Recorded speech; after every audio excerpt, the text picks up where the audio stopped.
Alright folks, today we are going to edit a photo of Lady Lunafox here, Slytherin theme. She wanted Slytherin-inspired, but not totally, Slytherin. So we have a backdrop here. We shot it in one of the model's garage. So as you can see there, it's just a small little backdrop, but we want to make this look like she actually was in an alley. Dark punk vibes in an alley. So we're going to go with that. We're going to go into Photoshop and try to get this done. I'm going to film this in one shot, so you're going to see my mistakes, successes, all that fun stuff all at once. So feel free to skip around. I'm going to go through my typical portrait workflow, so we'll see what we come with at the end. So this shot, it came in fairly sharp.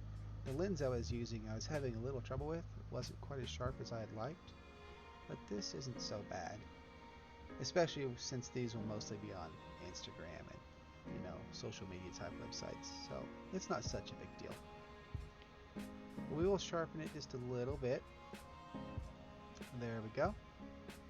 That's usually the first thing that I do, and then I'll hop over here and play with the sliders a bit. I usually go with, I find a preset that will work, but in the case of these, I've already edited a few, and I don't really have a preset I like yet, so I'm still kind of experimenting. A lot of times what I'll do is I'll figure out the look I want and create my own preset, but this one's not quite lending itself to that. So here I'm just adjusting the black shadows, the highlights, all that stuff, just to kind of get the look I want. I want a nice contrasty look. So we're going to go for that, but still keep it subtle. I like to keep things subtle, so we're going to try to balance the two. So I'm kind of happy with that. I'm not going to worry too much about anything else quite yet, mainly because I'll come back to this later. So I just want a good starting point while I'm in Photoshop, but I think we have that. So we're going to open it and work on it in the Photoshop. So the first thing I'll do is I'll take the clone tool up here, the healing tool, and I'll go through and I'll fix things that I want to fix, whether it be imperfections in the skin, or like in this case we've got some dust and whatnot on her sweater, fuzz or something. So we're going to go in and we're going to clean a lot of that up. It's just real quick and dirty here. So we're just using the healing tool that you can find up there. I just use the automatic one. I know some people like to use one where you select the area, but 99.9% of the time, this one is perfect for me. So the sweater's good. The model does like to have her blemishes cleaned up, so we're going to go ahead and do that for her. She's got a scar there and some brow lines. So we'll go through, clean up a bit that she would like. We usually don't go crazy with skin retouch unless the model requests it. This one does want me to do such things, so that's what we do. I mean, I'll obviously clean up, blemishes and things of that sort, but like a pimple or whatnot. Okay. Her face is already pretty clean, so it really doesn't take much. Not a lot of work, honestly. Okay, so for the sake of time, what I like to do next, since I'm working on the skin, let's go back out. I will go into the Nick collection, which is a set of presets that you can purchase. Google used to offer them for free, but another company purchased the programming or coding from Google, so now they charge again. I really don't remember what it is, but it's not too terrible. There we go. So I'll use their dynamic skin softener filter. And basically what I do, I go over there, I select an area of the skin and allow that to just kind of automatically do it. I mean, you could do frequency separation, which works just as well, but this is way faster for me. But no shade to anybody who likes to do it the other way. So that looks good to me. I don't go overboard with it to where she looks like a plastic doll, because I like to still have the natural skin textures. But in this case, I think we've got it pretty good. Like I said, her skin's already pretty nice, so it really doesn't need much, to be honest. So we just let that work its magic.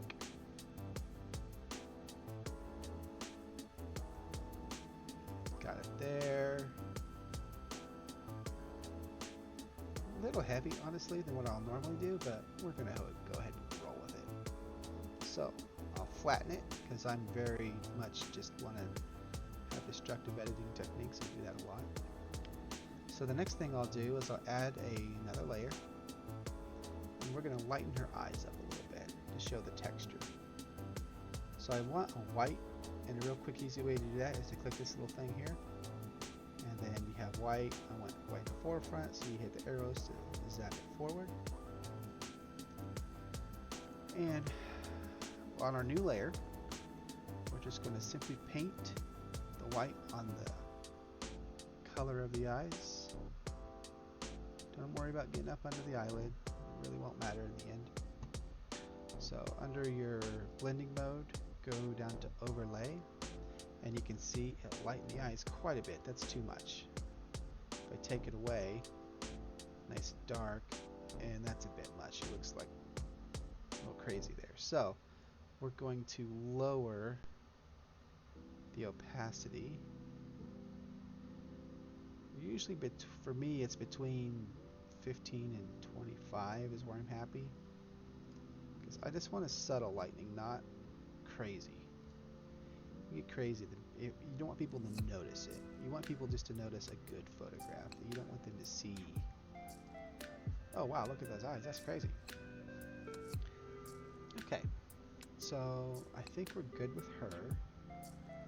She does have different tones in her hair. She's got some turquoise green up here, and it turns to blue. She wants me to leave it like that, so that's what I'll do. So what we're going to do next is I'm going to put a vignette around here to darken it, to look like she's in a dark alley. And then we're going to go through and we're going to highlight some of the lights in this fabric backdrop. So let's darken it real quick. There's several ways you can do it. Usually I just hop in Camera Raw and do it. It's just what I'm used to doing. So darken it a bit. That looks good. I mean, it's heavy, honestly, but for this style of photograph, it lends itself to it, and you really can't see the actual vignette. A trained eye will, but for your average Instagram viewer, not so much. Okay, so I've noticed we've got a few wrinkles in the fabric, so we're going to fix some of that. Just used a healing tool, see if that works. Works okay. Nope, too much.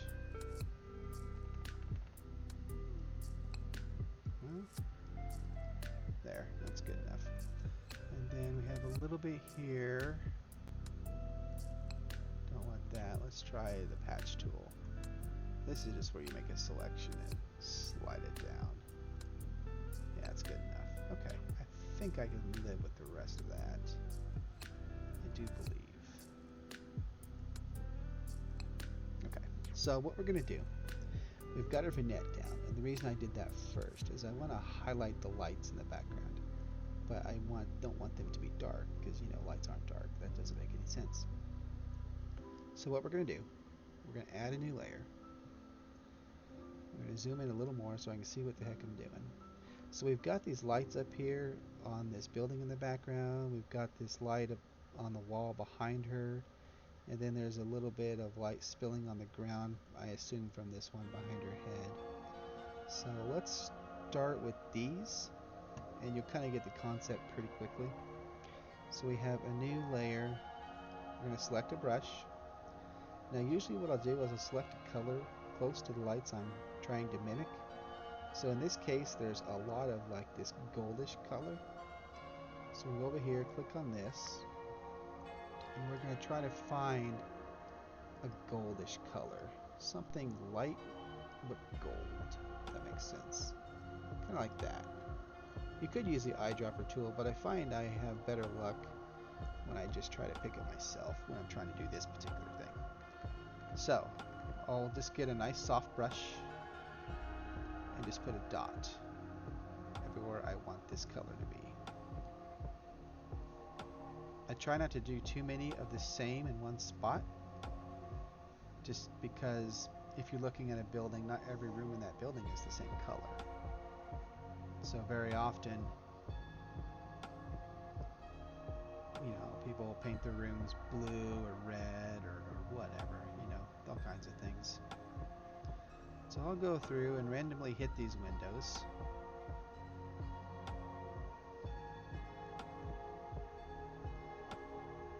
About like that. You don't have to do every single one, but I'll generally get pretty close. Let's do a couple more of a green shade, just for some variety. Actually, let's just call that good. Let's get rid of that one. We'll just leave that one.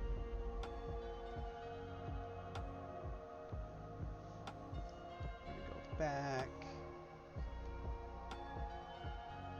Use that color. Yeah, that looks a lot better. I like that. Okay. So, a lot of times I'll do different light sources differently. So I have windows here. So let's zoom out and make sure there's no others. There is not. So we're going to go to our blending mode and kind of play with the different modes. So a lot of times I'll use overlay. See how it kind of highlights, or it subdues them, but it makes them look brighter than they had been. Hard light, soft light.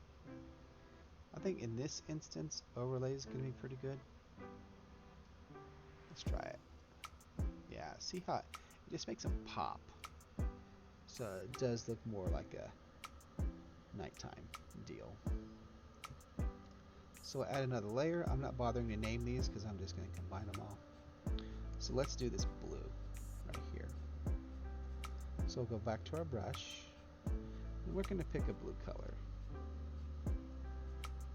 Let's try that one. Okay. Make the brush a little bigger. And just put a dab. And here, just one quick dab. Come down here, go down to overlay. See how it kind of looks like an actual light, but we're going to lower the opacity because it doesn't need to be quite as bright as it is. Maybe lower it a little more. There we go. Now it looks like the light's spilling onto the ground. A little more. Okay. Now over to the side here, I had my flash. Let's see if you can see it in the photo. Not really. But in the photo over here, I had a flash shooting down and one shooting down this way for the key light. So we have this light on her hair, and I want to highlight that. So we are going to add some glow.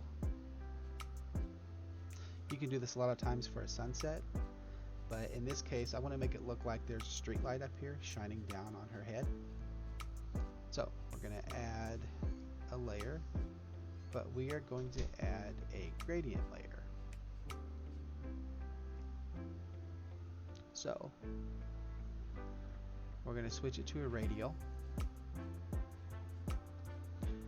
And then I'm going to come up here and make the center right up there, so as if a street light was shining down on her head.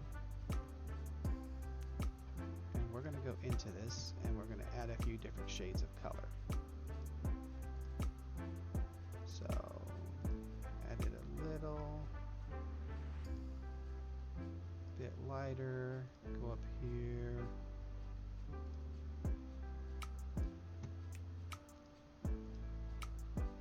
Kind of make it darker on the edge. Well, not quite so dark. There, kind of a white color. We're still blue, and more white. We're gonna go with that. So our blending mode. Go down to overlay. Soft light, hard light. I think I like hard light, but as you can see, that's just way too much. So we are going to lower the opacity quite a bit because I just want a little bit of this, not much.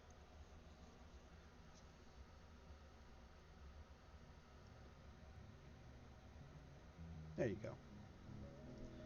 We'll double check and make sure vivid or any of these aren't better. Actually, I think we'll switch to vivid. That's pretty nice. Okay. So, we've got our lights in, got our skin cleaned up, so I think we're ready to do our final steps. Final steps are always in camera raw. So we're going to come in here, and one thing I have been doing with this set is I have got a user profile bleach bypass. Of course, that's way too much right there. I mean, you can go real nuts. But lower it a bit to get where we want it, right about there.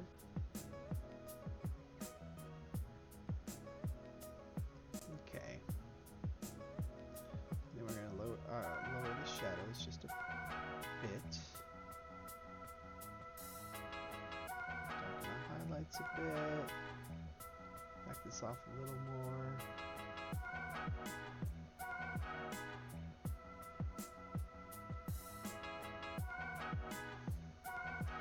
And I think we're going to call that good. It's very contrasty, but I think it's a good look. And it's what the model wants. So there you have it. So, thank you for watching. If you've made it this far, I truly appreciate it. And I will post more, so stay tuned. Thank you.